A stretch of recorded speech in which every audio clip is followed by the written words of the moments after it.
You are currently paying for your own misery, one self-care purchase at a time. Every time you tell yourself that you deserve that expensive dinner or that new pair of designer sneakers because you've had a rough week, you aren't practicing self-care. You're paying a ransom to the very job that is making you miserable in the first place. This is the treat yourself fallacy, a masterfully crafted marketing trap designed to turn your exhaustion into profit. By the end of this, you will realize that your bank account is bleeding because you have been conditioned to believe that retail therapy is the only medicine for your burnout. Picture this: it is Friday evening. You have spent the last 40 hours locked in a cubicle or tethered to a laptop, dealing with micromanaging bosses, endless email threads, and the soul-crushing realization that your time is being sold for a paycheck that barely covers your cost of living. You are drained. As you walk toward your car, a notification pops up on your phone, an ad for a luxury brand or a suggestion for an upscale dining experience. You think to yourself, I worked hard this week. I deserve this. You swipe your card, feeling a fleeting dopamine hit. But ask yourself, is this truly self-care, or is it a temporary sedative for a life you're trying to escape? Retail therapy is not healing. It is financial self-sabotage wrapped in a comforting marketing slogan. The marketing industry has hijacked the genuine concept of mental health and repurposed it as a tool to bypass your rational brain. They know that when you're tired, your willpower is at its lowest. They know that when you feel unappreciated at work, you're desperate for a sense of agency. By buying something, you regain a false sense of control. You're essentially paying a tax on your own stress, and the cycle is perfectly designed to keep you trapped in a job you hate just so you can afford the cures for the stress that job creates. Think about the math of this cycle. You trade your finite hours of life for money, and then you trade that money for material goods that provide a temporary emotional distraction. You're effectively paying for your own imprisonment. Every dollar you spend on impulse purchases is a dollar that could have been invested in your freedom. If you spent that money on assets instead of liabilities, you would be buying back your time. Instead, you're buying a momentary feeling of luxury that vanishes by Monday morning, leaving you with the exact same stress, but now with less money in your bank account. This is the engine of lifestyle creep. It starts small, a fancy coffee here, a subscription service there, but it quickly scales until your expenses match your income, no matter how much you earn. This is why high earners are often just as broke as those earning minimum wage. They are trapped in the treat-yourself treadmill, constantly upgrading their consumption to match their ego, never realizing that true mental health is found in the silence of a growing portfolio, not in the noise of a shopping mall. Let's dissect the psychology of the treat-yourself narrative. It is a form of emotional manipulation that tells you that your worth is tied to your ability to consume. It suggests that if you aren't rewarding yourself with material goods, you aren't succeeding. But look at the reality of your situation. If your life is so stressful that you need to constantly pay to feel happy, then your life is fundamentally broken. Buying things is a band-aid on a broken bone. You aren't fixing the problem, you're just distracting yourself from the pain of your own financial insecurity. True self-care is not a massage or a shopping spree. True self-care is the radical act of protecting your future self.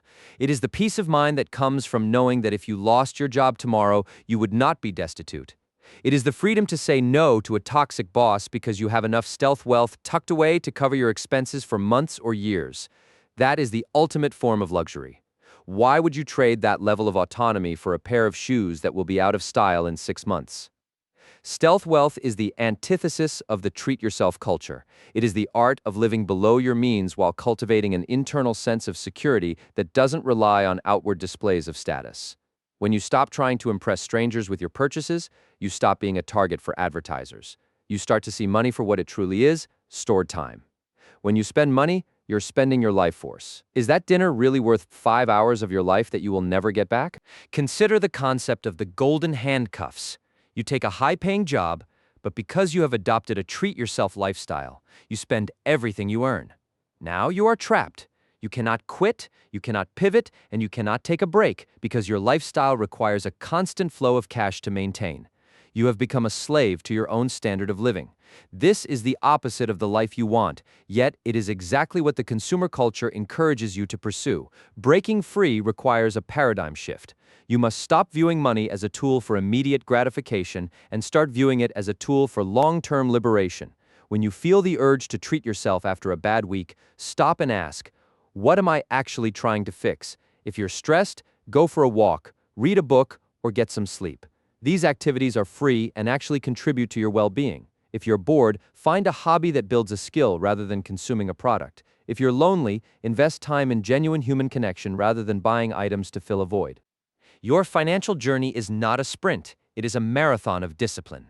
The people who are truly wealthy are rarely the ones you see posting their luxury lifestyles on social media.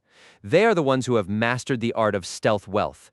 They drive reliable cars, live in modest homes, and invest the difference. They understand that the ability to walk away from a bad situation is worth more than any designer item money can buy. They are playing the long game, and they are winning. Let's talk about the cost of not treating yourself.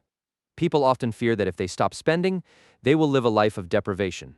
But this is a lie told by the marketing industry. Real deprivation is living paycheck to paycheck, constantly worried about an unexpected bill. Real deprivation is being unable to afford the time to be with your family because you are chained to your desk. By choosing to save and invest, you are not depriving yourself. You are buying the most expensive, most valuable asset of all, your freedom. Imagine a future where you don't have to work for money, because your money works for you.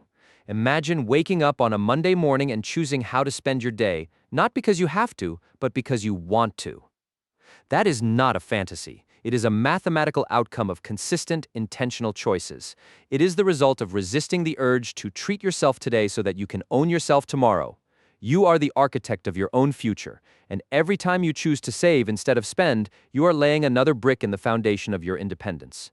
This is not about being a miser or never enjoying your life. It is about being conscious. It is about realizing that the temporary pleasure of consumption is an incredibly expensive way to soothe your ego.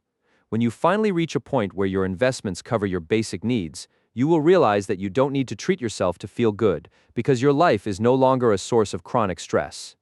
You will have achieved a state of financial equilibrium that no luxury purchase could ever provide. Stop looking for happiness in the checkout line. The marketing machine is counting on your insecurities and your exhaustion to keep you consuming. They want you to believe that you are worth less if you don't have the latest gadgets or the newest trends. Prove them wrong. Reclaim your time, your money, and your sanity. Build your wealth in silence. Live with intention. And remember that the best way to treat yourself is to secure a future where you never have to ask for permission to live your own life again. Your future self is waiting for you to make the right choice today.